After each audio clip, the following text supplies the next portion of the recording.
क्या आपने कभी सोचा है, एक साधारण लड़का जो गलियों में पोस्टर चिपकाता था, वही भारत की राजनीति का सबसे ताकतवर रणनीतिकार और देश का गृह मंत्री बनेगा। ये कहानी है अमित शाह की, जिन्हें लोग चाणक्य ऑफ इंडियन पॉलिटिक्स कहते हैं। 22 अक्टूबर 1964 को मुंबई में जन्मे अमित शाह का बचपन गुजरात के मनसा गांव में बीता। बचपन से ही शास्त्र, महाकाव्य और इतिहास पढ़ने वाला शाह 13 साल की उम्र में ही राजनीति से जुड़ गया।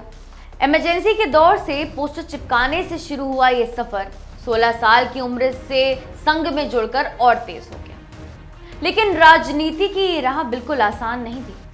गुजरात में मंत्री बनने के बाद शाह पर कई गंभीर केस दर्ज हुए, जिसमें से एक था सोहराबुद्दीन एनकाउंटर, तुलसीराम प्रजापति एनकाउंटर और अन्य आरोप भी थे। 2000 में उन पर 30 से ज्यादा केस दर्ज हुए थे। यहां तक कि 2010 में उन्हें तड़ी पार भी कर दिया गया था, यानी गुजरात से कुछ समय के लिए बाहर रहने के आदेश दिए गए थे। उनका राजनीतिक करियर मानो खत्म ही हो गया था। जेल तक जाना पड़ा था शाह को। लेकिन कहते हैं असली योद्धा वही है जो हर वार के बाद और मजबूत होकर खड़ा हो। कोर्ट ने कहा अमित शाह के खिलाफ मामला राजनीतिक था और शाह वापस आए, पहले से कई ज्यादा ताकतवर बनकर। 2014 का चुनाव तो आपको याद ही होगा, जब पूरा देश मोदी लहर में था। तो यूपी की 73 सीटों की ऐतिहासिक जीत के पीछे मास्टरमाइंड थे अमित शाह। उसी समय उन्हें मिला खिताब चाणक्य ऑफ इंडियन पॉलिटिक्स का। आज वही अमित शाह देश के गृह मंत्री हैं।